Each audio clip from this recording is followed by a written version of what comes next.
আমি কুষ্টিয়ায় আসার সময় দেখেছি হানিফ সাহেবের বাড়ি আল্লাহ যা করেছে সারা দেশের অবস্থা একই। আপনি একটু গভীর ভাবে চিন্তা করে মিলাবেন, এই আয়াতটা একেবারে খাপের খাপ মিলে যাচ্ছে। শুধু হানিফ সাহেবের বাড়ি না, আপনাদের টগর মিয়া, আপনি একটু জান এই যে 2-3 বাড়ি তো পরে ইট খুলে নিয়ে চলে গেছে মানুষ। প্রিয় দর্শনাবাসী, দল মত জাতি বর্ণ ধর্ম নির্বিশেষে এ অনুষ্ঠান সবার জন্য। এটা এদেশে শুধু যারা ইসলাম মেনে চলে তাদের জন্য অনুষ্ঠান আয়োজন হয়নি। হাত্তা ইয়াসমা কালাম আল্লাহ সুম্মা আবলিগহু মা'মানা। সূরা তাওবার ভেতরে আল্লাহ জানিয়েছেন, হে নবী, অমুসলিমরাও যদি কোরআনে কারীম শুনতে আসে নিরাপত্তার সাথে তাদের শোনার ব্যবস্থা করে দেবেন এবং সঠিকভাবে তাদের গন্তব্য বাড়িতে পৌঁছিয়ে দেওয়ার ব্যবস্থা করবেন। আমি জানি দর্শনা এবং আশপাশে অনেক অমুসলিমরাও আছেন এবং তারাও ইচ্ছায় অনিচ্ছায় কোরআনের এই অনুষ্ঠানের আওয়াজ তারা শুনতে পাচ্ছে। সবাইকে নিয়ে আল্লাহর দরবারে শুকরিয়া জানাচ্ছি, যেহেতু তারাও আল্লাহর সৃষ্টি। হাযা বায়ানুল লিন্নাস হুদাল লিন্নাস, মানুষ পদবাচ্চে যারা বিবেচিত, এই অনুষ্ঠান তাদের জন্য। সবাই মিলে জবান ছেড়ে বলছি আলহামদুলিল্লাহ। এই এখানে কথা বলা যাবে না, যাই করেন কথা বলবেন না ভাই, আমার অনুরোধ এটুকু। আপনি বসে আছেন, দাঁড়িয়ে আছেন, দরকারে শুয়ে পড়েন, কিন্তু কথা বলবেন। 1 ঘন্টা সময় পাচ্ছি আমরা, 1 ঘন্টা সময় দেবে, আমরা ক্লাসের মতো কথা বলবো ইনশাআল্লাহ। কোরআন যারা শুনতে আসে আল্লাহ তাদেরকে 2টা দায়িত্ব দিয়েছেন, কারণ এটা সাধারণ অনুষ্ঠান না, এটা এখন ইবাদত চলছে। এটা কি চলছে? ফাসতামিউ লাহু ওয়া আনসিতু। আল্লাহ বলেন শোনাও লাগবে, চুপ থাকাও লাগবে, এই 2টাই ফরজ। লাআল্লাকুম তুরহামুন, আশা করা যায় আল্লাহর রহমত এখানে নাযিল হবে ইনশাআল্লাহ। সেই দাবি নিয়ে আমরা এখানে আলোচনায় বসেছি। যারা বলতে আসলাম, এ মাদ্রাসায় আমরা যারা ছিলাম 3 জনের নাম দেখছেন। এখান থেকে আমরা দ্বীনি ইলম অর্জন করার মাধ্যমে বিদায় নিয়েছি। সেই 3 জন এখানে কথা বলেছেন, আরো হাজারো ছিল, হয়তো সময় দিতে পারে না। আমরা যারা আসলাম বলতে তাদের দায়িত্ব দিয়েছেন আল্লাহ 2টা। আমরা কোরআনে কারীম কিভাবে মানুষের সামনে উপস্থাপন করা লাগে ওই ধরনটা আল্লাহর কাছ থেকে শিখেছি। এই কথা বলেন কেন? আল্লাহ পাক বলেন, কিতাবুন উনজিলা ইলাইকা ফালা ইয়াকুন ফি সাদরিকা হারাজুম মিনহু লিতুনযিরা বিহি ওয়া যিকরা লিল মুমিনিন। হে নবী, এই যে একটা কিতাব আপনাকে আমি দিয়েছি, এটা দিয়ে যখন মানুষদেরকে সতর্ক করবেন তখন আপনার মনের ভেতরে কোনো সংশয়, সন্দেহ, দ্বিধা, দ্বন্দ্ব, ভয়, ভীতি এগুলো যেন কাজ না করে। কারণ এই কোরআন মুমিনদের জন্য উপদেশ। বলেন সুবহানাল্লাহ। আয়াতের মাঝে আছে হারাজুন। তাফসীর হাক্কানি মুফাসসির এই শব্দটার 2টা ব্যাখ্যা দিয়েছেন। 1 নম্বরে যখন কোরআনে কারীম আপনি উপস্থাপন করবেন মানুষের সামনে, ব্যাখ্যা দিয়ে বিশ্লেষণ করে তাফসীর আকারে, অনেক মানুষ এমন আছে কোরআনের বক্তব্য না বোঝার কারণে মন খারাপ করতে পারে। এই মানুষ দেশে এখন নেই, এই 15.5 বছর আরো বেশি ছিল। এরা কোরআনের বক্তব্য না বুঝে আন্দাজে মন খারাপ করতো, রাগ করে থাকতো। কথা বলেন ঠিক কিনা? যেহেতু এখন স্বাধীন হয়ে গেছে, এখন আর নেই। হ্যাঁ, এখন আছে। জালেম বিদায় নিয়েছে, কিন্তু মুনাফিক এখনো জাতির ভেতরে আছে। কারণ মুনাফিক তৈরি হয় ইহুদি, খ্রিস্টান, বৌদ্ধ, হিন্দু, মাজুসি এদের ভেতরে নয়। মুনাফিক তৈরি হবে কিয়ামত পর্যন্ত মুসলমানদের ভেতরে। কথা বুঝতেছে? এখন যদি কেউ জিজ্ঞাসা করে আমি ইহুদি দেখতে চাই, আপনি ইসরায়েলে যাবেন, খালি ইহুদি পাবেন। খ্রিস্টান দেখতে চাই, আমেরিকায় যাবেন, ওখানে শুধু খ্রিস্টান পাবেন। কেউ যদি বৌদ্ধ দেখতে চায়, এই যে পাশের রাষ্ট্রে মায়ানমারে যান, বৌদ্ধ পাবেন। কেউ যদি বলে হিন্দু দেখবো, আমাদের পাশে আছে দর্শনার বর্ডার দিয়ে যান, শুধু হিন্দু পাবেন।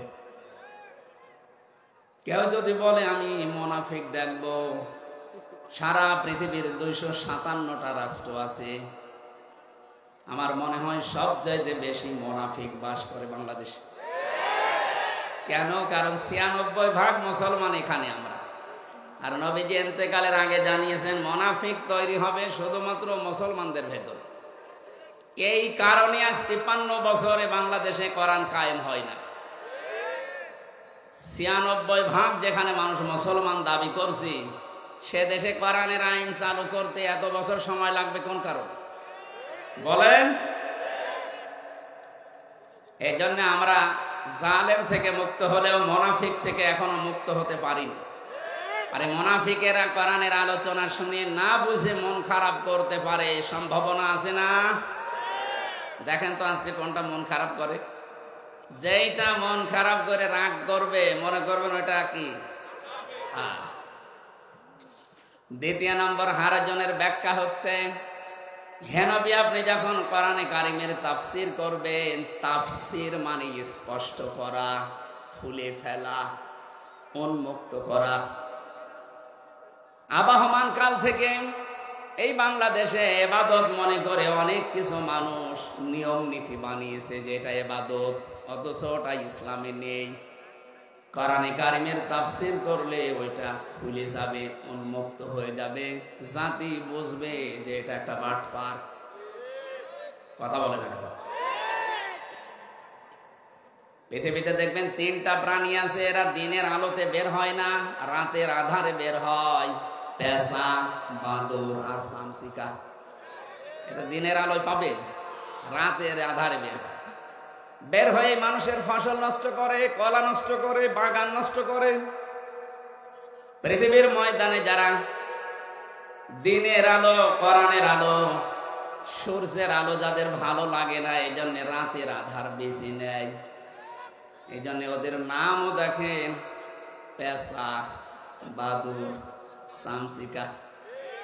নাম শুনে বোঝা যাচ্ছে দেখতে খুব সুন্দর হবে। পেঁচা কেউ একবার দেখলে কেউ মনে করবে যে আমি আরেকবার দেখি। নামের ভেতরে ওর চেহারা ফুটে উঠেছে। এই দুনিয়াতে যারা কোরআনের আলো, ইসলামের আলো, দিনের আলো যারা সহ্য করতে পারে না, এরাই কিন্তু অন্ধকারের পথগুলো বেছে নেয়। আর পৃথিবীতে অন্ধকারের সবচেয়ে বড় পথ হচ্ছে শিরকের পথ, বেদাতের পথ, জুলুমের পথ। কথা বুঝতেছে? এই সমস্ত রাস্তাগুলো তারা বেছে নেয় যারা কোরআনের আলো সহ্য করতে পারে না। কোরআন দিয়ে যখন আপনি উন্মুক্ত করবেন, স্পষ্ট করবেন, মানুষের কাছে একেবারে সব পরিষ্কার করে দেবেন, ওই মানুষগুলোর চরিত্র তখন মানুষের কাছে ক্লিয়ার হয়ে যাবে। তখন জাতি বুঝবে এটা জাতির সর্বনাশকারী। এই জন্য ওরা তাফসীর মাহফিলে কোরআনের কথা শুনলেই মন খারাপ করে। আমরা এই 2 শ্রেণীর 1 শ্রেণীতেও থাকতে চাই না। কথা বলে না কেন? আমরা থাকতে চাই কাদের ভেতরে? ইন্নামাল মুমিনুনা আল্লাযীনা ইযা যুকিরাল্লাহু ওয়াজিলাত কুলুবুহুম ওয়া ইযা তুলিয়াত আলাইহিম আয়াতুহু যাদাতুহুম ঈমানা ওয়া আলা রাব্বিহিম ইয়াতাওয়াক্কালুন। আল্লাহ পাক বলেন আমার দৃষ্টিতে, এদিকে তাকান, আমার দৃষ্টিতে মুমিন তো তারা যে মানুষগুলোর সামনে আল্লাহর নাম উচ্চারণ হলে এদের অন্তরাত্মা কলিজা কেঁপে ওঠে। 15.5 বছরে বহু জায়গায় কোরআনের কথা, আল্লাহর কথা বলার জন্য অনুমতি নিতে 14 জায়গায় যাওয়া লাগতো। যাদের কাছে গেছেন এদের অন্তরাত্মা কাঁপা দূরের কথা, এদের বিদ্যা আরো বাড়তো। স্যার বলছিলেন না আপনাদের সাবেক এমপি, যার ঘর বাড়ি পর্যন্ত এখন বিরানহীন উজাড় গৃহ হয়ে গেছে। আমি আসার সময় একটা জিনিস লক্ষ্য করেছি, কুষ্টিয়া থেকে কোরআনের আয়াতের সাথে মিলালাম আসতে আসতে। সূরা নমল 19 নম্বর পারা 20 নম্বর পৃষ্ঠা 4 নম্বর লাইনের 50 নম্বর আয়াত। একটু মিলাবেন, আমার মনে হয় এই বাংলাদেশে বহু জেলার সাথে মিলে যাবে। অমাকারু মাকারাও ওয়া মাকারনা মাকারাও ওয়া হুম লা ইয়াশউরুন। আল্লাহ পাক বলেন, ওরা ষড়যন্ত্র করেছিল, আমি আল্লাহ কৌশল করেছিলাম। এই যে মাকরন শব্দের ব্যাখ্যায় মুফাসসির দিয়েছেন, ইবনে কাসিরে আছে, ষড়যন্ত্রটা এমন পর্যায়ে পৌঁছিয়েছে যে পাহাড় পর্যন্ত তার জায়গা ছেড়ে চলে যাবে। এই 15.5 বছরের যে ষড়যন্ত্র, যতগুলো আপনি হয়তো খেয়াল করেননি সূক্ষ্মভাবে, এমন জায়গায় তারা পৌঁছিয়েছে, একটা জাতিকে পুরা নাস্তিক বানাতে যা লাগে সব পায় তারা করেছিল। এমনকি সমকামিতা পর্যন্ত দেশে জারি করার সব লাইন খোলা ছিল। এটা যেহেতু এখনো বন্ধ হয়নি, এই যে আয়াত পড়লাম, এটা কিন্তু লূত আলাইহিস সালামের জামানায় যারা সমকামী ছিল তাদের বিরুদ্ধে আল্লাহ নাযিল করেছিলেন। আজ যারা বাংলাদেশে মানব অধিকারের অফিস খোলার নামে সমকামিতার অফিস ঢাকাতে খুলতে চাচ্ছেন, এদেশে একটা মুসলমানও যদি জীবিত থাকে এ স্বপ্ন পূরণ হবে না। সে যে যাই করেন, যত বড় ক্ষমতার অধিকারী হন, আমাদের কাছে সব সমান। কথা বলে না কেন? যদি ঈমান থাকে আমাদের। শব্দটা খেয়াল করেছেন, পরের শব্দে আল্লাহ মাকার না দিয়েছেন, জামা মুতাকাল্লিম। আল্লাহ বলেন, ওরা ষড়যন্ত্র করেছিল আর আমি আল্লাহ নিজে কৌশল অবলম্বন করলাম। মাকারা ওয়া হুম লা ইয়াশউরুন, এমন কৌশল করেছি যারা বুঝতেও পারে নাই। আমি আসার সময় গাড়িতে আয়াতটা মিলাচ্ছিলাম, দেখি আল্লাহর কৌশলটা কেমন। ফানজুর কাইফা কানা আকিবাতু মাকরিহিম আন্না দাম্মারনাহুম ওয়া কওমাহুম আজমাইন। আল্লাহ পাক বলেন, নবী আপনি একটু নজর করে দেখেন, ফানজুর কাইফা কানা আকিবাতু মাকরিহিম, যারা ষড়যন্ত্র করেছিল এই দেশে ইসলামের বিরুদ্ধে, মানবতার বিরুদ্ধে, হাজার হাজার বছর আগে লোক নবীর জামানায় ওই অবিশ্বাসীরা মানবতাকে পুরা উল্টিয়ে ফেলেছিল। আল্লাহ যে সিস্টেম দিয়েছিলেন নারী আর পুরুষের, অথচ পুরা উল্টিয়ে ওরা সমকামিতায় লিপ্ত হয়েছিল। এদের এই ষড়যন্ত্রের কি জবাব আমি দিয়েছি, এর পরিণাম আপনি একটু দেখেন। আন্না, অবশ্যই আমি আল্লাহ নিজে, দাম্মারনাহুম, আমি নিজে তাদেরকে ধ্বংস করে দিয়েছি, আকাওমাহুম আজমাইন, এবং তাদের পুরা জাতিকে আমি আল্লাহ নিজে প্রতিশোধ নিয়েছি। প্রতিশোধের ধরনের পরের আয়াতে আল্লাহ একটু দিয়েছেন। আমি যতগুলো তাফসির মিলিয়েছি, প্রত্যেকটা মুফাসসির আয়াতের তাফসির করতে গিয়ে সবাই এক কথা লিখেছেন, ফাতিলকা বুয়ুতুহুম খাবিয়াতাম বিমা সালামু। আল্লাহ পাক বলেন, এই সেই ঘর, এইদিকে তাকান। আল্লাহ যেন তার এই আঙ্গুল দিয়ে দেখাচ্ছেন, এই জন্য ফা দিয়েছেন। ফার গ্রামার অনুযায়ী 13টা অর্থে ব্যবহার হয়। তিলকার আগে ফা দিয়ে আল্লাহ বোঝাচ্ছেন, আমার কুদরতি আঙ্গুল দিয়ে আমি দেখালাম। ফাতিলকা বুয়ুতুহুম, বাইতুন না দিয়ে বুয়ুত বহু বচন দিয়েছেন, হোম দিয়েছেন জমির বহু বচন। আল্লাহ পাক বলেন, এই সেই ঘর। আপনি একটু তাকান এই ঘরের দিকে, খাবিয়াতান, জনশূন্য করে দিয়েছি, উজাড় গৃহ বানিয়ে দিয়েছি, বিমা যালামু, তাদের এই জুলুম করার কারণে। এই ঘরের ভেতরে বসে এরা জুলুম করতো, এই জন্য ঘরের দিকে তাকান। আমি কুষ্টিয়ায় আসার সময় দেখেছি হানিফ সাহেবের বাড়ি আল্লাহ যা করেছে, সারা দেশের অবস্থা একই। আপনি একটু গভীর ভাবে চিন্তা করে মিলাবেন, এই আয়াতটা একেবারে খাপের খাপ মিলে যাচ্ছে। শুধু হানিফ সাহেবের বাড়ি না, আপনাদের টগর মিয়া, আপনি একটু জান, এই যে 2-3 বাড়ি তো পরে ইট খুলে নিয়ে চলে গেছে মানুষ। আল্লাহ খবিয়াতান শব্দটা দিয়েছেন, মনে হচ্ছে দেশ দেখে দেখে দিল। আল্লাহ বলেন তাকানি সেই ঘরের দিকে যে ঘরের ভেতরে এরা জুলুমের দুর্বিসন্ধি করত, সলা পরামর্শ করত।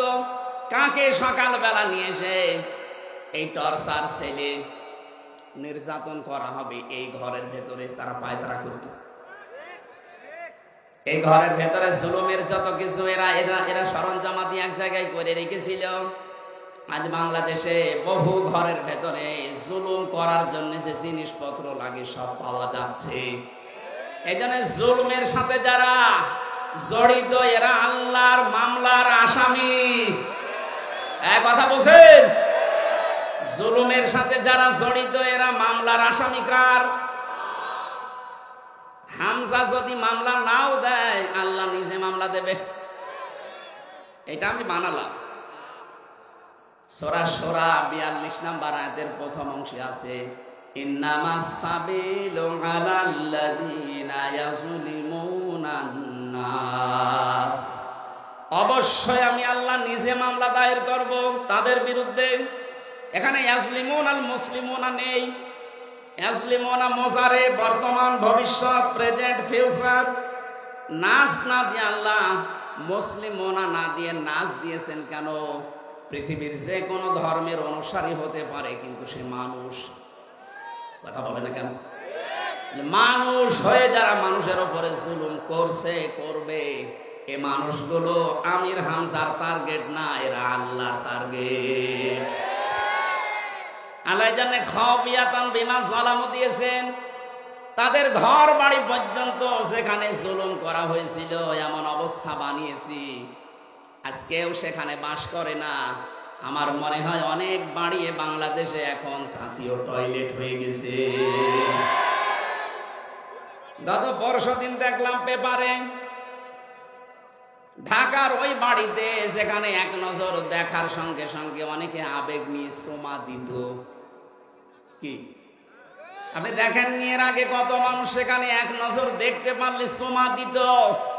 অথচ এখানে এখন দেখলাম এই 2 দিন আগের পেপারে অনেকে দলবদ্ধ হয়েছে, পোশাক করছে। 3 মাসের ব্যবধানে যদি এই অবস্থা আল্লাহ করে দিতে পারে, কিছুদিন যেতে দেন, ওইটা আন্তর্জাতিক টয়লেট হয়ে যাবে। কেন হবে টয়লেট? আমি হজ করেছিলাম 16 সালে। তাওয়াফ করার পরে আমি ঘুরছিলাম উপর দিয়ে, হঠাৎ দেখি আমার পেটে ব্যথা, খুব যন্ত্রণা। এক পুলিশকে ডাক দিয়ে বললাম, ইয়া হে ভাই, আমার পেটে তো ব্যথা করছে। এতক্ষণ তো আমি ভালোই ছিলাম। পুলিশ আমারে বলছে, ইয়া হাজি ওর হজ্জা তাই না বিলাদুকা। ও হাজি, দেশ কোথায়? যে তুমি বাংলাদেশ থেকে এসেছি। আমারে বলছে, আপনি জানেন না এটা কোন জায়গা? না তো, এটা আবু জাহেলের বাড়ি। আপনি এখনো পায়খানা না করে দাঁড়িয়ে আছেন, তাড়াতাড়ি করেন। এটা কোরআন শরীফ আমার সামনে। সত্যি কথা বলছি, পায়খানা করে দেখি আমার পেটের ব্যথা যন্ত্রণা ভালো হয়ে গেছে। আল্লাহ মনে হচ্ছে আমারে জানাতে চেয়েছে, হামজা এত টাকা খরচ করে 6000 কিলোমিটার পাড়ি দিয়ে আসলে, আরে শয়তানের বাড়ি পায়খানা না করে চলে যাবা, তাড়াতাড়ি করো। আমার তো এখান থেকে মনে হচ্ছে আর কিছুদিনের ভেতরে যতগুলো জায়গা বাংলাদেশে জুলুমের আঁকড়া ছিল ওই জায়গাগুলো জাতীয় টয়লেট আল্লাহ বানিয়ে দেবে। এদেশের যাদের পেটে ব্যথা হবে, বাকিটা বললাম এক কথা বলেন। 3-4 জন দেখলাম একসাথে টয়লেট করছে। পেপারে তো হেডলাইনে দিয়েছে ছবি সহ। 3-4 জন মিলে যদি একসাথে যায়, আর কিছুদিন যেতে দেন, একটাও থাকবে না। বাংলাদেশে যতগুলো জায়গায় জুলুম হয়েছে ওই জায়গাটাকে আল্লাহ অভিশপ্ত বানিয়ে দিয়েছে। কারণ এই মানুষগুলো আল্লাহর মামলার আসামি। মামলার বাদী যত বড় হয়, কেস তত কঠিন হয়। আমার মামলার বাদী যদি সলিমদ্দি কলিমদ্দি হতো, 3 দিনও আমার জেলে থাকা লাগতো না। অথচ 3টা বছর আমার জীবন থেকে নষ্ট হয়ে গেছে। 30 বারের উপরে মামলা উঠেছে, জামিন হয়নি। মামলার বাদী সলিমদ্দি না, সরাসরি যিনি পালিয়েছে উনি। ওরা 2 বোন তো পালিয়ে বেঁচেছে। আমরা আহ্বান জানাবো এদেশ থেকে যারা বাইরের দেশে যায় তাদেরকে আমরা রেমিটেন্স যোদ্ধা বলি। কথা বলেন না কেন? আপনারা নিজেরাই যখন বলতেন আমাদের স্বামী স্ত্রীর সম্পর্ক, সুতরাং আমরা স্ত্রী হিসাবে আপনাকে মেনে নিয়েছি। স্বামীর বাড়িতে আছেন, আর একজন তার দোলা ভাইয়ের বাড়িতে আছে। 2 বোন মেলে অন্তত 3 মাসে 1 লাখ টাকা করে দিলেও 3 লাখ টাকা হয়। এত বড় বিশাল ঋণের বোঝা দিয়ে গেলেন আমাদের মাথার উপরে, আর 3 লাখ টাকা আজ পর্যন্ত 3 মাসে দিতে পারলেন না। কিসের বিদেশে আছেন আপনারা? আমরা চাই আপনারা রেমিটেন্স পাঠান, অন্তত কিছু না হোক স্বামীর পকেট মারা টাকা তো দেওয়া যায়। 3 মাস বসে আছেন, পকেট মারা যাচ্ছে না। হাজী সাহেব বলে হয়তো মারছে না। এই 8-9 দিন আমরা দেখতে পাচ্ছি একটা মিথ্যা কথা ছড়িয়ে বেড়াচ্ছে সারা বিশ্বের মোড়লদের কাছে যে আমি নির্বাচিত ছিলাম, আমাকে উৎখাত করা হয়েছে। এটা ডাহা মিথ্যা কথা। এটাকে যদি ঘোড়াকেও জিজ্ঞাসা করেন যে 15.5 বছরে যারা ছিল ওরা কি নির্বাচিত ছিল, ঘোড়াও হাসবে, একটা কথা বলবে। 15.5 বছরে তো নির্বাচনই হয়নি, তা নির্বাচিত হইল কি করে? কোরআন কারীম জানিয়েছে হুয়া জিতাবাকুম, সূরা হজের 78 নম্বর আয়াতের মাঝের অংশে আছে আল্লাহ বলেন আমি আল্লাহ নিজে তোমাদেরকে নির্বাচিত করি। দর্শনাবাসী নির্বাচিত করা হয় যে পদ্ধতিতে, তার নাম নির্বাচন। কথা বলেন না কেন? নির্বাচনিত 15 বছর হয়নি, আপনি নির্বাচিত হইলেন কি করে? আমি চাই একটা হাসি মানুষ এত বড় ডাহা মিথ্যা কথা বলে পৃথিবীর মানুষের কাছে আমাদেরকে যেন আর কালার করেন না, কারণ আমি নিজে হাসি তো আমার গায়েও লাগে। কথা বলেন না কেন? আপনার ওই কর্মকাণ্ড দেখে আমাকেও মানুষ বলবে পাঁচি। আমি আপনার জন্য গালি খেতে চাই না, অন্তত যাই বলেছেন থামেন। আপনার এই আশেপাশে মিথ্যা কথার কারণে আজ হাজারো মানুষ মিথ্যা আশ্বাস পেয়ে এদেশের ভেতরে মাঝে মাঝে বিশৃঙ্খলা করতেছে। এখানে জুলুম যারা করে, জুলুমের সরঞ্জামাদি যারা তৈরি করে রাখে, এরা সরাসরি টার্গেট কার? কিয়ামতের দিনে নিজে বিচারপতি, নিজে বিচার করবেন, তিনি মামলার বাদী। দেশের প্রধান আমার মামলার বাদী ছিল, এজন্য আমার জামিন হয়নি। আপনি হিসাব করে দেখেন, এদেশে 1628টা চেয়ার ছিল, এই চেয়ার না। যারা 2 জন পালিয়েছে ওনাদের 2 জনের 2টা চেয়ার ছিল, একজনের আসল চেয়ার আর একজনের অদৃশ্য চেয়ার। বাকি এখনো 1627টা চেয়ার মিলে যারাই ছিল, আমি যতটুকু লেখাপড়া করে বাস্তবতা মিলিয়েছি, প্রত্যেকটা চেয়ারে যারা সব জালেম, হয় জালেম না জালেমের সহযোগী। এক কথা বলো না কেন? তিরমিজি শরীফের হাদিস, নবীজি বলেন কেউ যদি জেনে শুনে কোন জালেমকে সাপোর্ট করে, সহযোগিতা করে, তার পেছনে থাকে, অথচ লোকটা জানে যে ওই লোকটা জালেম, তাহলে সে আমি নবীর উম্মত থেকে বের হয়ে যায়। 15.5 বছরে যারা জুলুম করেছেন, জুলুমের সহযোগী ছিলেন, সাপোর্ট দিয়েছেন, ভালোবেসেছেন, সে যেভাবেই হোক তার পেছনে ছিলেন, আপনি কিন্তু আর নবীর উম্মতের ভেতরে নেই, আপনি বের হয়ে গেছেন। আমরা চাচ্ছি এই মিথ্যা প্রলোভন দিয়ে, উস্কানি দিয়ে এদেশে যেন আর কোনো বিশৃঙ্খলা তৈরি না হয়। কথা বলে না কেন? আমি খবিয়াতান পড়েছি বারবার, কেন? এই ভালো করে বুঝবেন। আল্লাহ বলেন ফাতিলকা বুয়ুতাম বিমা যালামু ইন্না ফি যালিকা লা আয়াতাল লিকাউমি ইয়ালামুন। এখানে লামে তাকিদ আছে, যারা জ্ঞানবান তাদের জন্য এখানে একটা শিক্ষা আল্লাহ দিতে চান। কি সেই শিক্ষা? আমি কিন্তু প্রশ্ন করবো এখানে এবার আলেমদেরকে। না ঠিক আছে, খবিয়াতান শব্দটার ব্যাখ্যা বারবার এই শব্দ উচ্চারণ করছি এই কারণে, পৃথিবীতে আল্লাহ বোঝাতে চেয়েছেন এই যে লা আয়াতাল লিল্লামি তাকিদ লিকাউমি ইয়ালামুন, যারা জ্ঞান রাখে তাদের জন্য এখানে নিদর্শন আছে, শিক্ষা আছে।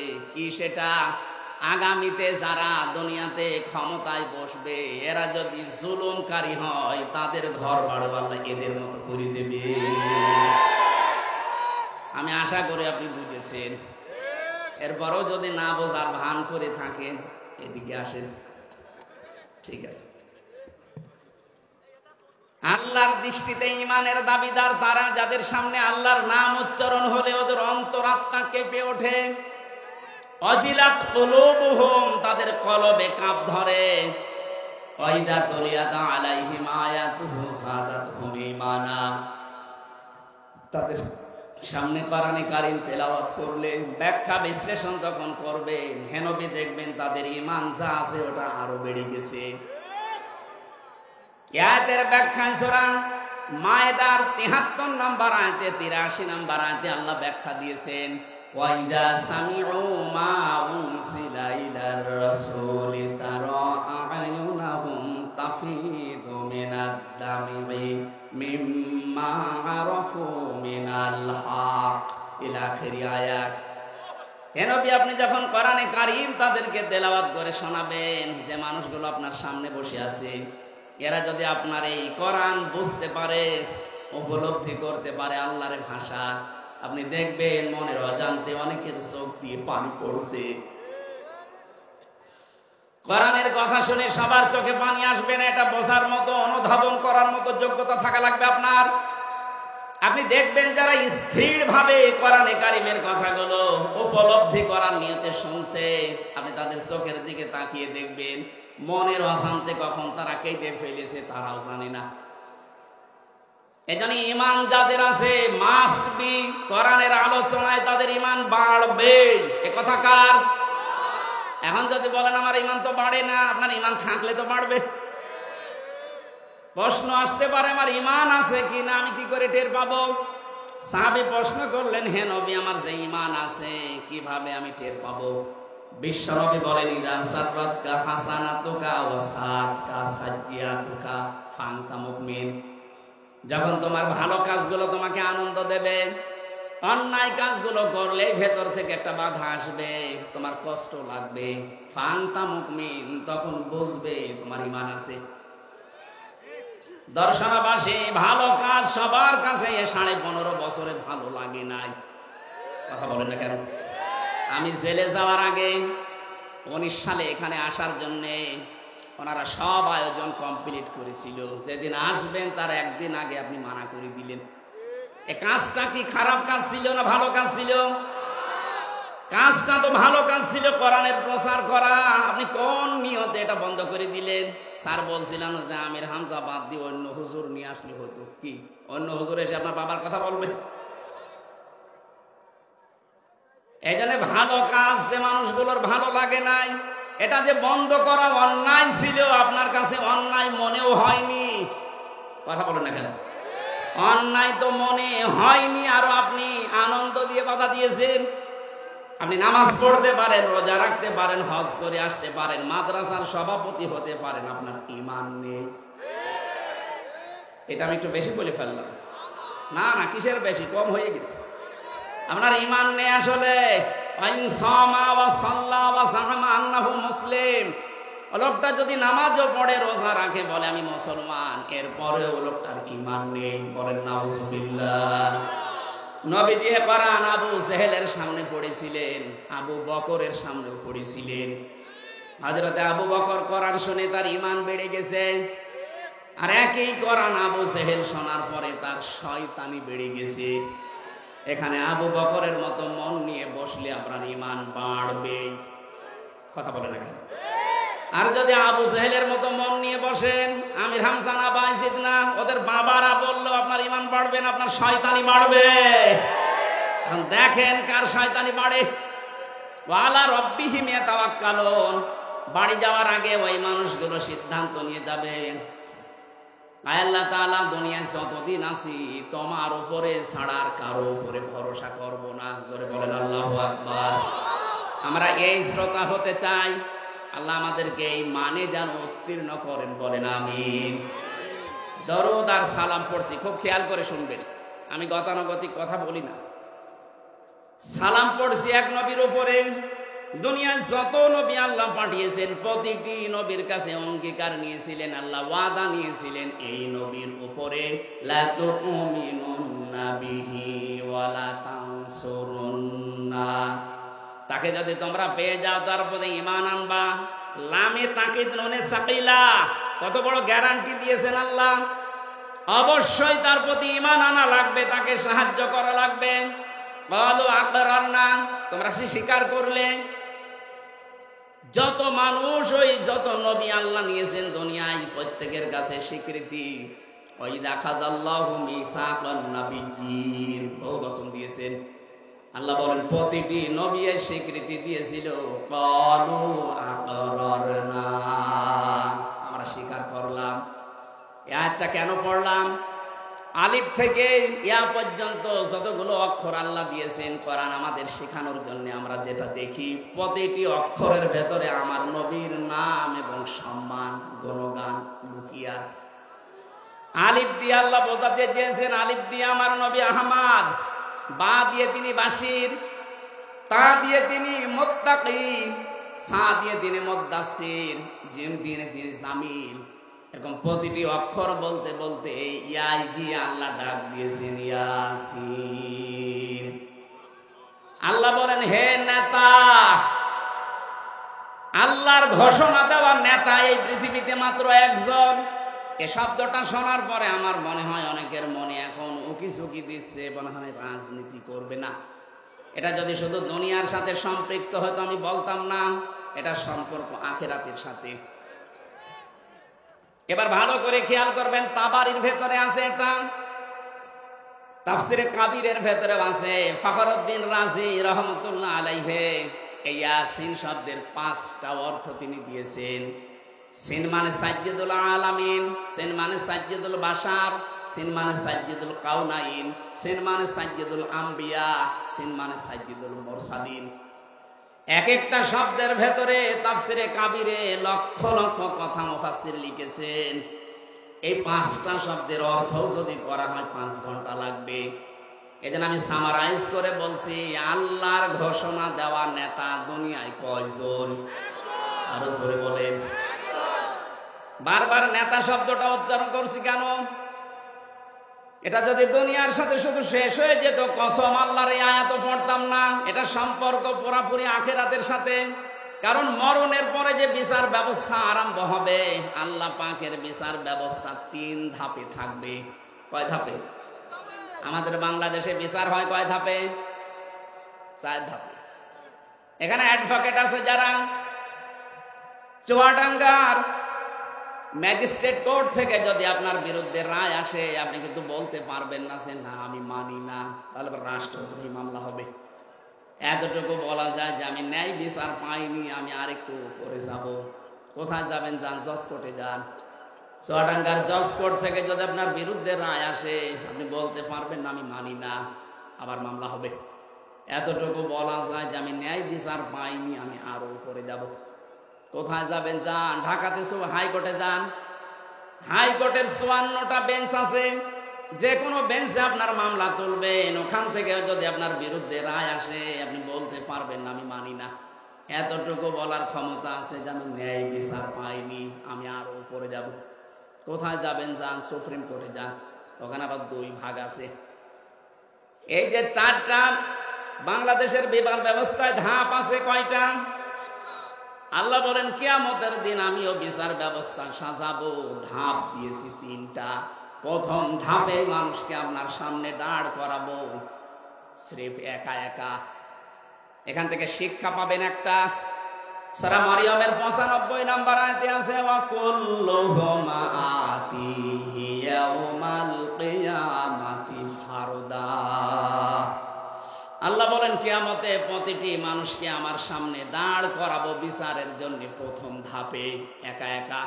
কয়জন করি? বলেন বলেন, কি বুঝলেন এখান থেকে? এই বাংলাদেশ, ভারত আর পাকিস্তান, এই 3টা দেশে এই ঝামেলাটা আছে। বহু মানুষ আজ পীরের নামে, দরবেশের নামে ধোঁকা দিয়ে অনেককে বোকা বানিয়ে এই শিক্ষা দিচ্ছে, তোর কোনো চিন্তা নেই, কিয়ামতের দিন আমি আছি, তোকে বাঁচিয়ে দেব। এমনকি অনেকে এই বিশ্বাস নিয়ে কথা বলেও ফেলে, কিয়ামতে আমার দাদা যান, আমার বাবা যান, লক্ষ লক্ষ মুরিদ নিয়ে হাজির হবে। এটা দেখা মিথ্যা কথা। কোরআনের আয়াতের সাথে মেলে না। কোথায় পেয়েছেন এই ভণ্ডামি? কিয়ামতে আল্লাহ আপনাকে ডাকবে বিচারের জন্য কয়জন করে?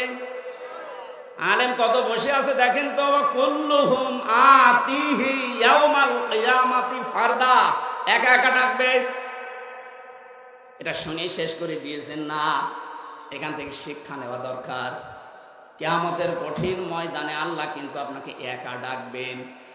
এবার আপনি ভাবেন তো, আপনার এই 50 বছর, আমার যখন 33 বছর, যাদের 50, 60, 70 বছর, আপনি একটু পেছনের দিকে তাকিয়ে বলেন, এখন যদি আপনি পটল তোলেন, চোখ বন্ধ হয়ে যায়, এই 70 বছর আল্লাহর সামনে দাঁড়িয়ে জবাব দেওয়ার মতো কায়দা আছে? এই জন্যই তো তাফসীর মাহফিলে আসা লাগে। খলিফাতুল মুসলিমিন হযরত ওমর রাদিয়াল্লাহু তাআলা আনহুর জীবনী পড়েছি। তিনি এই বিষয়টা নিয়ে এত সতর্ক থাকতেন, জবাব দেওয়া কিয়ামতে। কারণ একা একা ওঠা লাগবে, স্রেফ একা একা। সূরা ইনশিকাকের একটা আয়াতের তাফসিরে পড়তে গিয়ে পেয়েছি, আল্লাহ যদি কাউকে মাফ করার ইচ্ছে করে, কিয়ামতে কোটি কোটি মানুষ থেকে আল্লাহ তাকে আস্তে করে আলাদা করে নেবে, কুদরতের চাদর দিয়ে ঢেকে ফেলবে, সামনে দাঁড়িয়ে জিজ্ঞাসা করবে, হামজা এই কাজগুলো করেছিলি? জবাব যখন দিতে থাকবে, হ্যাঁ আমি করে ফেলেছি, আমার ভুল হয়ে গেছে, আল্লাহ তুমি আমারে মাফ করে দাও, চোখের পানি, অনুশোচনা, অনুতপ্ত এগুলো দেখে আল্লাহ বলবেন, যা গোপনে তোরে মাফ। অন্তত এটা যদি হয় আপনার জীবনে, আপনি পার পেয়ে যাবেন। আর যদি আল্লাহ হিসাবের জন্য দাঁড় করিয়ে বলে, বল এটা কেন করলি, নবীজি বলেন, আমি পর্যন্ত উপায় নেই আল্লাহর বিচার থেকে রক্ষা পাওয়ার। হযরত ওমর সন্তানটাকে ভর্তি করে দিলেন এরকম মাদ্রাসায়, মক্তবে। প্রধান বিচারপতি ওই দেশে ওই সময় হযরতে আলী তার ছেলে হোসাইনকেও ভর্তি করে দিয়েছে। হযরত আব্দুল্লাহ বিন ওমর তিনি বসে আছেন, হোসাইন কলম ফেলে দিয়ে বলছে, কলম তুলে দাও। একবার, দুইবার, তিনবার বলার পরে উনি তিনবারই তুলে দিয়েছেন। চতুর্থবার উনি বলে ফেললেন, আপনি কি মনে করেন আমি কি আপনার চাকর, খাদেম নাকি? হযরত হোসাইন ওই সময় বলেছিলেন, আব্দুল্লাহ তুমি শুধু খাদেম না, তুমি খাদেমের বাচ্চা খাদেম। অথচ ওই সময় তিনি প্রেসিডেন্টের ছেলে। রাগ করে বাড়িতে গেছে, আব্বাকে বলছে, আমি আর মাদ্রাসায় যাব না। হোসাইন আমাকে গালি দিয়েছে, ছোট করেছে মানুষের সামনে, বিচার না করলে মাদ্রাসায় আমি আর যাব না। হযরত ওমর বিচক্ষণ ছিলেন, বললেন, না বিচার এখন না, জমার দিন হাজারো মানুষের সামনে বিচার করব। জমার খুতবা দিচ্ছিলেন, হঠাৎ আলোচনা বন্ধ করে দিলেন, ডাক দিয়ে বললেন, হোসাইন আসো? বলে, হ্যাঁ সামনে আসো। তুমি ক্লাসে সবার সামনে আমার ছেলেটাকে খাদেমের বাচ্চা, খাদেম বলে ছোট করেছো, গালি দিয়েছো। হযরত হোসাইন তিনি নির্দ্বিধায় বললেন, হ্যাঁ দিয়েছি। কেন দিলে? হোসাইন ডাক দিয়েছে, খলিফা বুকে হাত দিয়ে বলেন তো, আপনি কি আমার নানার খাদেম ছিলেন না? হযরত ওমরের কথা বন্ধ হয়ে গেছে। ডাক দিয়ে বলে, হোসাইন আমি তো এভাবে চিন্তা করি না, হ্যাঁ আমি তো তোমার নানার খাদেম ছিলাম। তুমি এই কথাটা লিখে দিতে পারবে? কাগজ নিয়ে আসেন। খেজুরের পাতা নিয়ে এসেছে, লিখে দিলেন, ওমর আমার নানার খাদেম ছিল, আমি দেখেছি, ইতি হোসাইন ইবনে আলী। সই করে দিলাম, যান। কাগজটা হাতে নিয়ে হযরত ওমর সোমা খেলেন। ডাক দিয়ে বলেন, নবীর সাহাবীরা, বিচার হয়ে গেছে, আর কিছু করার নেই। ছোট মানুষ আব্দুল্লাহ তো বোঝে না, বলে, আব্বা তুমি তো বিচার আরম্ভই করলে না, হোসাইনকে শাস্তি দিবা না, কি বিচার করলে? হযরত ওমর বলে, সন্তান যে বিচার করেছি এখন না, কিয়ামতের কাজে লাগবে। আমি যখন মারা যাব, এই কাগজটা আমার কাফনের ভেতরে দিয়ে দিও। ময়দানে মাহশারে প্রথম আল্লাহ তোমাকে একা ডাকবে, স্রেফ একা একা। আমি কোরআনের ভাষা জানি, অকুল্লুহুম আতিহি ইয়াউমাল কিয়ামাতি ফারদা। কিয়ামতে যখন আল্লাহ আমাকে একা ডাকবে, আমার জীবনের কিছুই যদি আল্লাহর ভালো না লাগে, পছন্দ না হয়, এই কাগজটা আল্লাহকে দেখাবো। রব্বুল আলামিন একটু তাকিয়ে দেখো, এখানে তোমার নবীর নাতি লিখে দিয়েছে আমি নবীর খাদিম ছিলাম, এই ওসিলা হলো আজকে তুমি আমারে মাফ করে দাও। কিয়ামতের প্রথম বিচারে আমি কিন্তু বলেছি একা একা উঠবেন। কোন বাবা, কোন সন্তান, কোন মা, কোন হেতাকাঙ্ক্ষী ফাসিলাতি হিল্লাতি তৌবি, তোমার জ্ঞাতি গোষ্ঠী দলের লোক কেউ থাকবে না, একা উঠতে হবে। সুতরাং আমাদের জীবন এখন থেকে পরিবর্তন করা দরকার। আমি যেন একা উঠে আল্লাহর সামনে আমার এই জীবনটার হিসাব দিতে পারি। কিয়ামতে এবার দ্বিতীয় বেচার ব্যবস্থায় আল্লাহ একা ডাকবেন না। ভালো করে শুনবেন, আমি যে বলছিলাম কেন এই নেতা শব্দটা বলছি, ইয়াউমা নাদউ কুল্লা উনাসিম বিইমামিহিম, সূরা বানী ইসরাঈল 15 নম্বর পারা 8 নম্বর পৃষ্ঠা 3 নম্বর লাইনের 71 নম্বর আয়াতের প্রথম অংশে আছে। এটা ফি জিলালিল কোরআনে তাফসিরে আছে। আল্লাহ পাক বলেন কিয়ামতের দিন প্রতিটি মানুষকে এবার আর একা না, এবার ডাকবো তার নেতার সাথে। কার সাথে? আপনার বিবেক কি বলে বলেন তো? আপনি এতদিন যে নেতার পেছনে স্লোগান দিয়েছেন, যার পেছনে মিছিল দিয়েছেন, যাকে রায় দিয়েছেন, কিয়ামতে যদি ওই নেতা আপনার সামনে থাকে, তার পেছনে থাকবেন আপনি। আল্লাহর কসম, রাজনীতির কথা না, আপনি ধরা খাচ্ছেন এই জন্য বলছি। কিয়ামতে ওই লোকটার সাথে আপনি যদি ওঠেন, আপনার বিবেকে কি বলে? আপনাকে আল্লাহ মাফ করবে বলে মনে হয়? কথা বলেন না কেন? আপনি এখনই বলছেন না, আপনি 100 ভাগ ধরা খাবেন। ও বলছে ঠিক।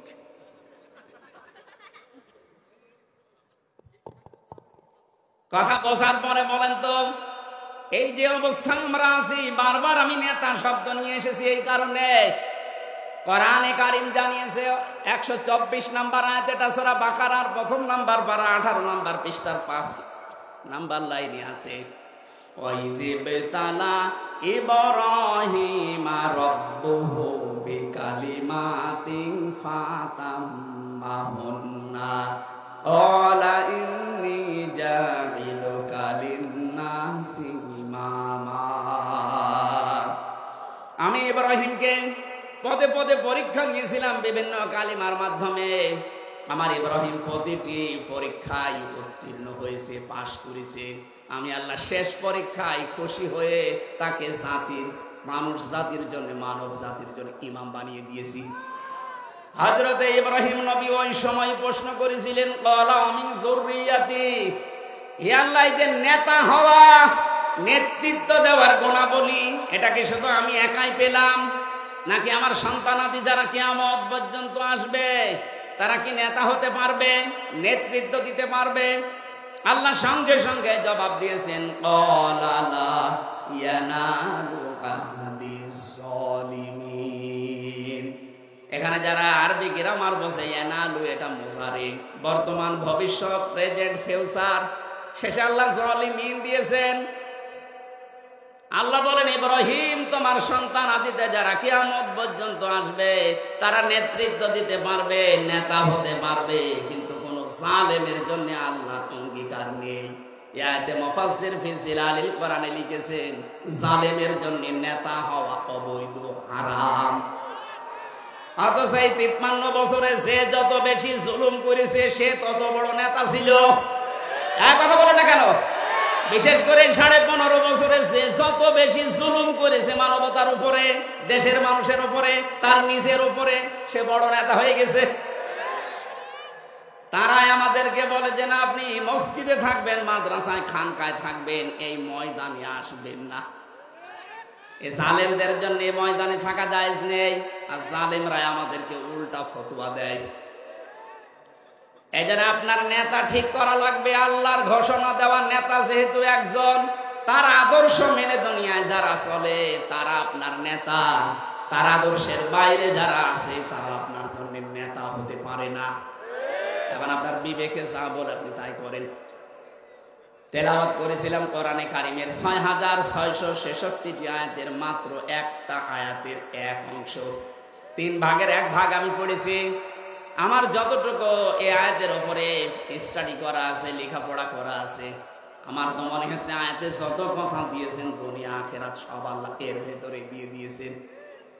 জবান খুলে কোরআনের আয়াত তাফসীর আকারে কথা বলার জন্য, শোনার জন্য পড়েন আউযু বিল্লাহি মিনাশ শাইতানির রাজিম বিসমিল্লাহির রহমানির রহিম ইয়া আইয়ুহাল্লাযীনা আমানু দুখুলু ফিস-সিলমি কাফা। আল্লাহ পাক বলেন, ওহে যারা ঈমানের দাবিদার, তোমরা প্রবেশ করো পরিপূর্ণভাবে ইসলামে। কোথায় আল্লাহ প্রবেশ করতে বললেন? আরো জোরে বলেন। এখানে শব্দের আগে, সিনের আগে উপরে যদি কেউ সিনে জবর দিয়ে পড়ে তাহলে হয় সালমন। সালমন শব্দের শাব্দিক অর্থ শান্তি। যদি আপনি সিন দিয়ে পড়েন তাহলে বাংলা অর্থ আসবে, ইমানদারেরা তোমরা শান্তির ভেতরে প্রবেশ করো। সিনের নিচে জের দিয়ে পড়লে বাংলা অর্থ দাঁড়াবে সিলমন। সিলমন মানে ইসলাম। সিলমন মানে কি? তোমরা প্রবেশ করো ইসলামে। কেউ যদি আল্লাহকে প্রশ্ন করে, আল্লাহ আমি ইসলামে প্রবেশ করেছি, আল্লাহ বলেন না, 5টা বিষয় তোমার প্র্যাকটিক্যাল লাইফে দেখানো লাগবে। যদি 5টা বিষয় দেখাতে পারো যে হ্যাঁ, তাহলে তোমার ইসলামে পরিপূর্ণ প্রবেশ করা হয়েছে। এবার দর্শনাবাসী আমি সহ যারা এসেছি, এই একটু খেয়াল করুন, এই 5টা বিষয় যদি আপনার জীবনে জন্ম থেকে শুরু করে মৃত্যু পর্যন্ত থাকে তাহলে বুঝবেন আপনি ইসলামে পরিপূর্ণ প্রবেশ করেছেন। আর যদি 4টা থাকে, একটা না থাকে, আপনি আংশিক প্রবেশ করেছেন, এখনো পরিপূর্ণ হয়নি। আল্লাহ কি ইসলামে প্রবেশ করতে বললেন পুরাপুরি না আংশিক? কেউ যদি পুরাপুরি প্রবেশ করতে চায় তার প্রথম আলামত পাবেন এইটা, সে আনুগত্য করবে, আত্মসমর্পণ করবে। তাহলে প্রথম আলামতটা আমাদের ভেতরে আছে কিনা দেখি তো। আমাদের যিনি জাতির পিতা যার নাম বললাম, তিনিও আনুগত্য করেছিলেন, আত্মসমর্পণ করেছিলেন। সূরা বাকারার 131 নম্বর আয়াতে আল্লাহ এই দলিল দিয়েছেন, ইয ক্বালা লাহু রাব্বুহু আসলিম ক্বালা আসলামতু লিরাব্বিল আলামিন। হযরত ইব্রাহিমের কথা স্মরণ করো, যখন তার রব বলেছিলেন সারেন্ডার করো, আত্মসমর্পণ করো, তিনি সঙ্গে সঙ্গে বিনা প্রশ্নে, বিনা চিন্তা ভাবনায় বলেছিলেন, আমি মহান রব্বুল ইজ্জাত ওয়াল জালালের কাছে আত্মসমর্পণ করলাম। আত্মসমর্পণ কেউ করলে তার জীবনে 7টা কাজ পাওয়া যাবে। কয়টা? না আপনারা শুনছেন না? এই শুনতেছেন? কেউ যদি ইসলামে প্রবেশ করে তার আলামত 5টা। কেউ যদি আত্মসমর্পণ করে প্রথমটা, তার জীবনে কয়টা কাজ পাওয়া যাবে? 7টা। বলেন বলেন। 1 নম্বরে আমাদের জাতির পিতা তিনি দেখাচ্ছেন, এর পরের আয়াতে আছে ওয়াসাসা বিহা ইব্রাহিম ওয়া ইয়াকুব। স্মরণ করো ওই সময়ের কথা যখন তোমাদের জাতির পিতা হযরত ইব্রাহিম, তার সন্তান, তার যারা সন্তান ছিল তাদেরকে তিনি ওসিয়ত করেছিলেন, উপদেশ দিয়েছিলেন। এমনকি ইয়াকুব নবীও কি দিয়েছিলেন? ইয়া বুনাইয়া ইন্নাল্লাহা আসতাফা লাকুমুদ্দিন ফালা তামুতুন্না ইল্লা ওয়া আনতুম মুসলিমুন। হযরত ইব্রাহিম প্রথমে বলেছিলেন, হে আমার কলিজার টুকরা সন্তানেরা, অবশ্যই আল্লাহ তোমাদের জন্য চয়ন করেছেন, নির্বাচিত করেছেন, মনোনীত করেছেন এই পৃথিবীতে একটা দিনকে। কয়টা দিন? এই জন্য দিনের আগে এখানে আলিফ লাম দেওয়া আছে। আল্লাহ আমাদের জন্য নির্বাচিত করেছেন মাত্র একটা দিনকে। এখন দিন কি? বাংলাদেশে অধিকাংশ মানুষ আমরা মনে করি দিন মানে ইসলাম, দিন মানে ধর্ম। দিন মানে কি? এই যে ধর্ম বলে যারা চালিয়ে দেন, ধর্মের ইংরেজি একটা শব্দ আছে রিলিজিয়ন। অথচ দিন শব্দের 19টা অর্থ আমি পেয়েছি আরবি অভিধানের ভেতরে, যতগুলো আছে একটাও দিন মানে ধর্ম লেখা পাইনি। দিন মানে একটা পেয়েছি 19টা, কনস্টিটিউশন, সংবিধান। এটা আমরা বাংলাদেশে অনেকে না বুঝলেও ফেরাউন কিন্তু হাজার হাজার বছর আগে ভালো করে বুঝেছিল দিন মানে সংবিধান। হযরতে মুসা আলাইহিস সালামকেও হত্যা করার জন্য জাতির লোকের কাছে বলেছে, ওয়াকালা ফিরআউন দারুনি আকতুল মুসা ওয়ালিয়াদউ রাব্বা ইন্নাহুম ইয়াজহারু ইলা ইন্নী আখাফু আইয়ুবাদদিলা দীনাকুম ইলা আখিরি আয়াত। সূরা মুমিনের 26 নম্বর আয়াতে আল্লাহ জানিয়েছেন, ফেরাউন বলেছিল আমাকে ছেড়ে দাও, আমি মুসাকে হত্যা করব, সে তার রবকে ডাকুক। আমি আশঙ্কা করছি, আমি ভয় পাচ্ছি সে আমার দিনকে উল্টিয়ে দেবে। এখানে দিন মানে সংবিধান, রাষ্ট্রের নিয়ম নীতি।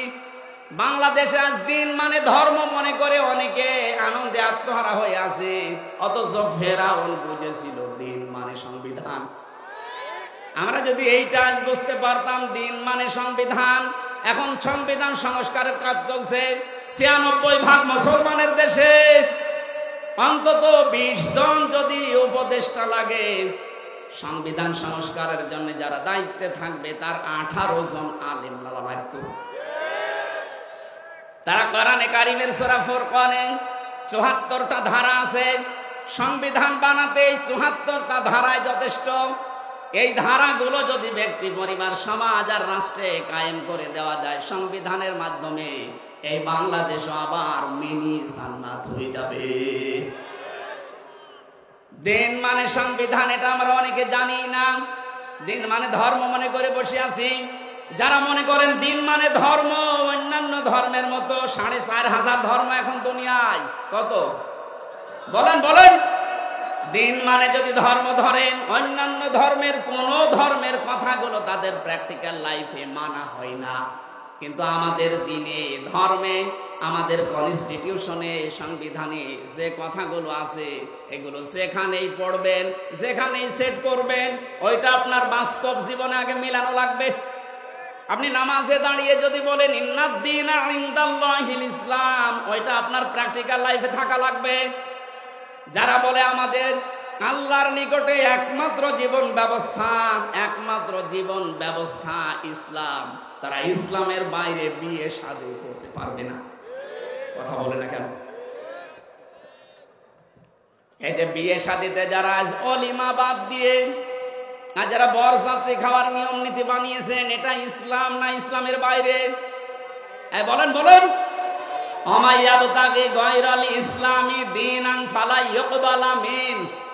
এই পৃথিবীতে ইসলামের নিয়ম নীতি বাদ দিয়ে অন্য কোন নিয়ম দিয়ে কেউ যদি আমি আল্লাহকে রাজি করতে চাই, ফালাই ইয়কবালা মিন, ওর জীবনের কোন ইবাদত বন্দেগী কবুল হচ্ছে না, হবে না। বলেন নাউজুবিল্লাহ। এই জীবনের ভেতরে বিয়ে শাদী আছে না নেই? আরো জোরে বলেন তো, আছে না নেই? বিয়েতে আজ যারা ওলিমার সিস্টেম বাদ দিয়ে বরযাত্রী আরম্ভ করেছি আমরা, আমাদের বিয়ে কি ইসলামের ভেতরে না বাইরে? আজকে থেকে এই নিয়ম পাল্টাতে হবে। বিয়ে শাদী যদি করতে চাই, ছেলের বাড়িতে অনুষ্ঠান হবে, মেয়ের বাড়িতে না। আমি জানি আপনি মানবেন না, আমি বারবার বলছি, কারণ আমার 3টা মেয়ে, ছেলে নেই। দাদা আমারে বাঁচা লাগবে না। আমি যা করেছিলাম, আমার শ্বশুর তো পেছনে আছি, যা করেছি ওটা বাদ। আমি যেন ধরা না খাই। আমাদের এই সিস্টেম ইসলামের ভেতরে নিয়ে আসা লাগবে। বিয়ে থেকে শুরু করে একেবারে আন্তর্জাতিক জীবন পর্যন্ত ইসলামের বাইরে যেটা, ওটা আমরা মানি না। কথা বলে ঠিক কিনা? এরা যদি শুধু বিয়ে শাদী হয়, এর বাইরে আর কিছু ইসলামে নেই। বলেন। এই যে অর্থনীতি আজ ধ্বংস হয়ে গেছে, এস আলম গ্রুপ ইসলামী ব্যাংক থেকে ৭৫,০০০ কোটি টাকা আত্মসাৎ করেছে। আমাদের যদি ইসলামী অর্থনীতি দিন মনে হয়, এটা জীবন ব্যবস্থার ভেতরে মনে হয়, আজকে থেকে সুদ ভিত্তিক অর্থনীতি, যত ব্যাংকিং ব্যবস্থা আছে সব ছেড়ে দেওয়া দরকার। সে সোনালী হোক, রূপালী হোক, চৈতালি হোক, যাই হোক, ইমানের দাবি পূরণের জন্য ইসলামী ব্যাংকে কারবার করেন, প্রশ্ন আসতে পারে এটা কি সুদমুক্ত? যতদিন যাকাত ভিত্তিক অর্থনীতি রাষ্ট্রীয়ভাবে কায়েম না হবে ততদিন পর্যন্ত এ দেশে ফেরেশতাও যদি ব্যাংক খোলে সেও সুদ খাবে।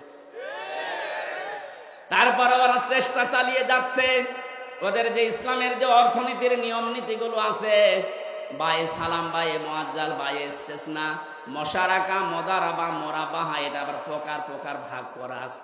আপনি ইসলামী অর্থনীতিটা পড়ে ওদের সাথে মিলাবেন, মিলবে। কিছু আন্তর্জাতিক এবং জাতীয় নিয়ম নীতি আছে, ওগুলো মানা লাগবে। এটা পূরণ করতে হলে রাষ্ট্রীয়ভাবে যাকাত লাগবে।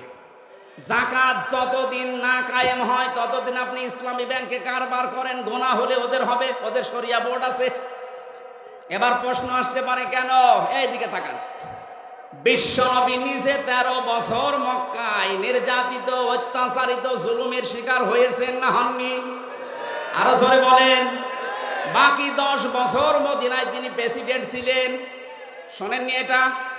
এই যে 13 বছর উনি কি নামাজ পড়েননি? কথা বলেন।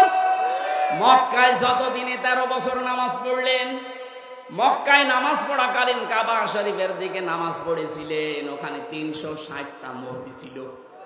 মূর্তির সামনে নিয়ে নামাজ হয়? বলেন। তাহলে নবীজির 13 বছরের নামাজ হয়নি?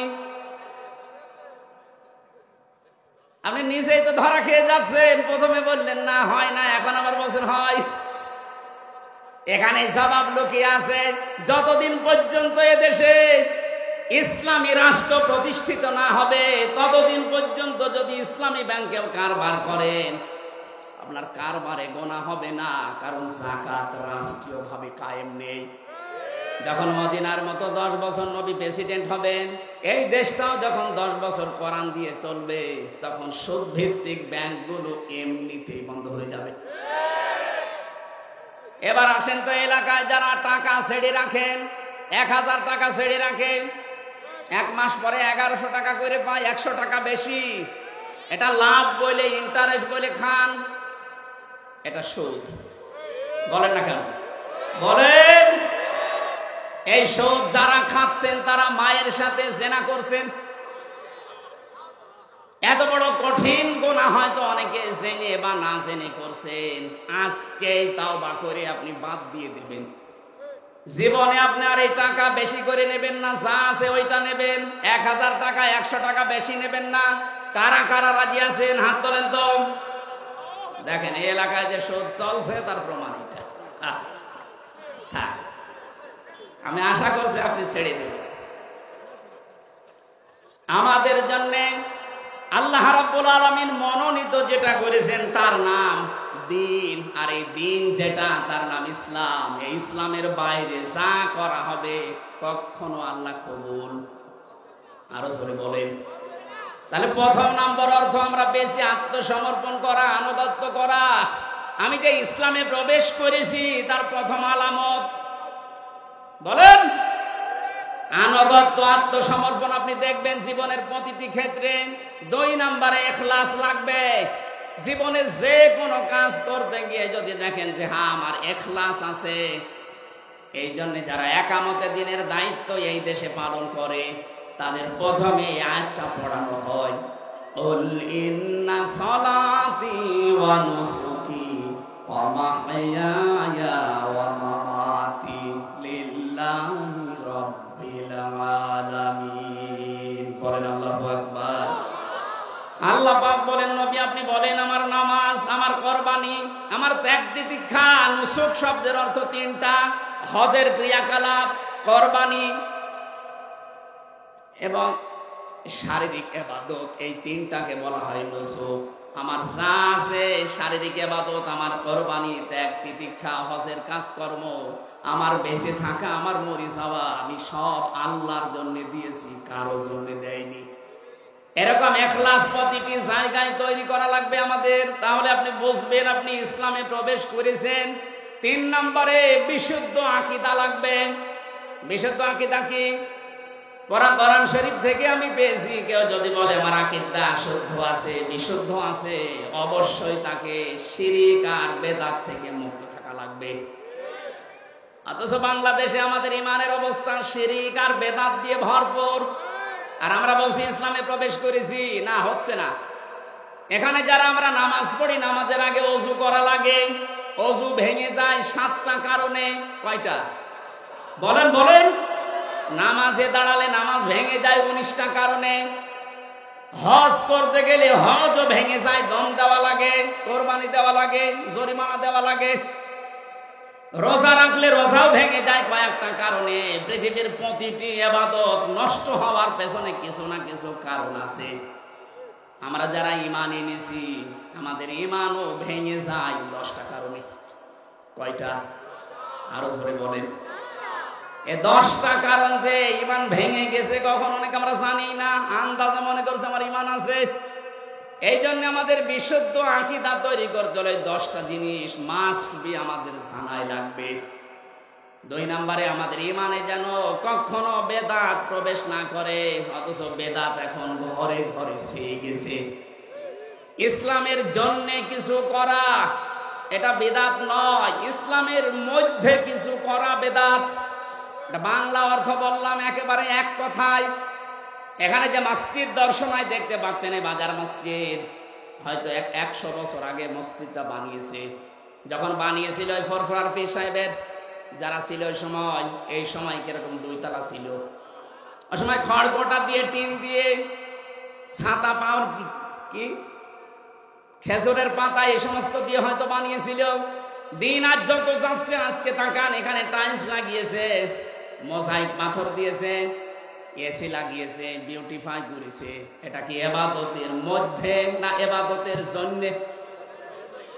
এই একটা থিওরি মনে রাখবেন, তাহলে বেদাত কেউ করাতে পারবে না। ইবাদতের জন্য আপনি যা করবেন বেদাত নয়, কিন্তু ইবাদতের মধ্যে যদি কিছু করেন, কথা বুঝতেছে? এটা জিকির করা একটা ইবাদত। এই জিকিরের শব্দ তাহলে আলাদা থাকবে, যদি ইবাদত এর নিয়ম থাকবে আলাদা, পদ্ধতি থাকবে আলাদা, সময় থাকবে জিকিরের। কোরআনে কারিমে সূরা আরাফের 205 নম্বর আয়াতে আল্লাহ দলিল দিয়েছেন। রব্বুল আলামিন বলেন, আযকুর রাব্বাকা ফি নাফসিকা তাদাররুআ ওয়া খিফাতা ওয়া দুনাল জাহরি মিনাল কওলি বিল গুদুবি ওয়াল আসাল ওয়া লা তাকুম মিনাল গাফিলিন। এখানে জিকির যদি কেউ করতে চায় 4টা নিয়ম মানা লাগবে। 1 নম্বরে মনে মনে, 2 নম্বরে ভীত সন্তুষ্ট হয়ে, 3 নম্বরে উচ্চ আওয়াজ বাদ দিয়ে, 4 নম্বরে 1 নম্বরে আল্লাহ রাব্বুল আলামিন বলেন মনে মনে করবা, 2 নম্বরে শব্দ ছাড়া উচ্চ আওয়াজ বাদ দিয়ে, 3 নম্বরে ভীত সন্তুষ্ট হয়ে, 4 নম্বরে কান্না জড়িত কণ্ঠে।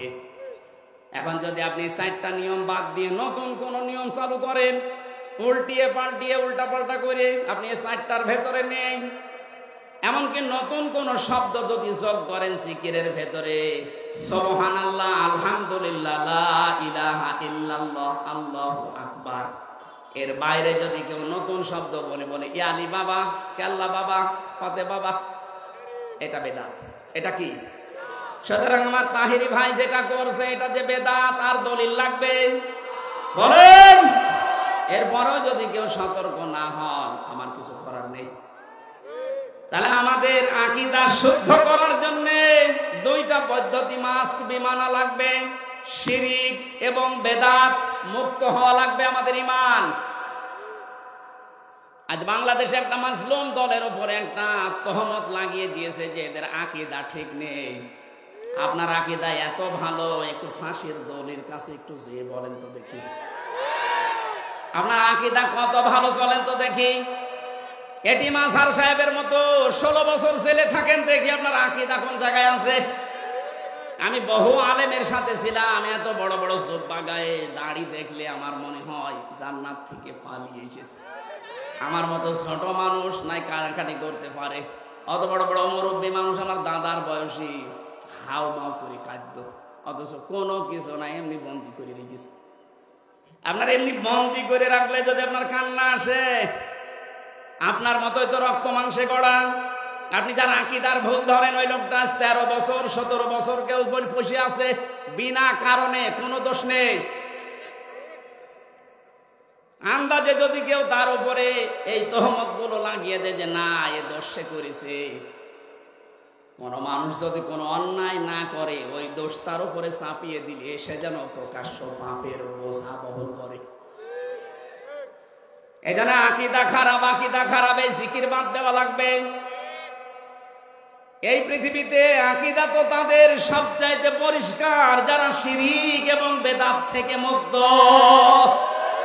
বাংলাদেশের সবচাইতে বড় শিরক হচ্ছে আল্লাহর ক্ষমতার সাথে অন্য কাউকে যোগ করা। এই বাংলাদেশে একটাই দল আপনি তাকান যারা বলেছিল ক্ষমতার উৎস আল্লাহ, এই কারণে তাদের নিবন্ধন বাতিল করে দিয়েছে। কেন রাজনৈতিক দল আর নেই? এত বড় বড় হুজুরদের দল আছে, কই তাদের ভেতরে এইটা পায়নি, তাদের তো নিবন্ধন বাতিল হয় না। যারা বলে ক্ষমতার উৎস জনগণ তাদেরটা বাতিল হয় না, যারা বলে ক্ষমতার উৎস আল্লাহ তাদেরটা বাতিল করে। আপনি আকীদা কোন জায়গা থেকে নিবেন? আকীদা আপনাকে আবার পড়ানো লাগবে। যে মানুষগুলো আল্লাহর অস্তিত্বে হাত দিয়েছিল, যে ক্ষমতার উৎস আল্লাহ, এ কথা বলার কারণে যাদের নিবন্ধন বাতিল হয়ে গিয়েছিল, মাত্র 5 দিনের ব্যবধানে আল্লাহ তাদেরকে বাতিল করে দিয়েছে।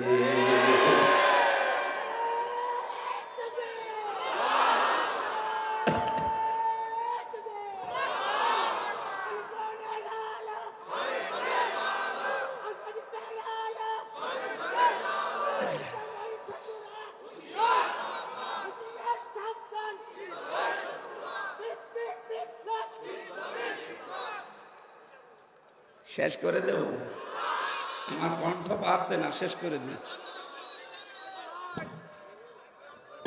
4 নাম্বারটা পেয়েছি আমি। কেউ যদি মনে করে আমি ইসলামে পরিপূর্ণ প্রবেশ করেছি, তাহলে তার চরিত্র হবে উত্তম চরিত্র।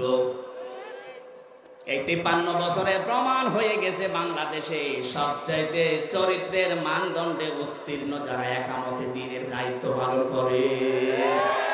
এদের ভেতরে দুর্নীতি নেই, এদের ভেতরে জেনাখার নেই। এই কথা বলেন না কেন? এমনকি বিড়ি খোরও পাবেন না। এর চাইতে আবার কি প্রমাণ লাগবে আপনার? এ বাংলাদেশে 2024 সালের 5 আগস্টের আগ পর্যন্ত একটা জরিপ পেয়েছিলাম, 100 জনের 15 জন মানুষ চাইতো যে ইসলামে দেশে কায়েম হোক, আর ওইগুলোর চরিত্র সর্বোত্তম। তারা পরীক্ষায় উত্তীর্ণ হয়ে গেছে, তাদের মেশিং এর ভেতরে দেওয়া লাগে। 6 মাস একাধারে এমন ভাবে ধাঁচে ধাঁচে তাদেরকে গড়ে তোলা হয়, এ মানুষগুলো একেবারে সর্বোচ্চ চূড়ায় পৌঁছিয়ে যায়। চরিত্র কাকে বলে, কত প্রকার, কি কি মাওলানা নিজামী দেখিয়েছে। অনবীক্ষণ যন্ত্র নিয়ে 1 টাকা পর্যন্ত পাওয়া যায়নি। আমি গত পরশুদিনও ছিলাম নিজামী সাহেবের বাড়িতে। একটা মন্ত্রী, তার বাড়ি এখনো টিনের, আর একটা মেম্বারের বাড়ি 8 তলা পাওয়া গেছে এই পাবনাতে। একটা মেম্বার আর কোথায় একটা মন্ত্রী, মানে উত্তম চরিত্র খুঁজে পান না। অনেকে মনে করে বিশাল জুব্বা হামসার মতো গায়ে দিয়ে, পাগড়ি একটা মাথায় দিয়ে, হাতে তসবি নিয়ে শুধু আল্লাহ আল্লাহ করে, কোনো খেয়াল নেই, এইটা মনে হয় উত্তম চরিত্রের। অথচ এরকম বহু মানুষ আছে যাদের চরিত্র শয়তানের চাইতেও খারাপ। আমি এবার একটা গোপন কথা বলছি, নাকি রাগ করবে?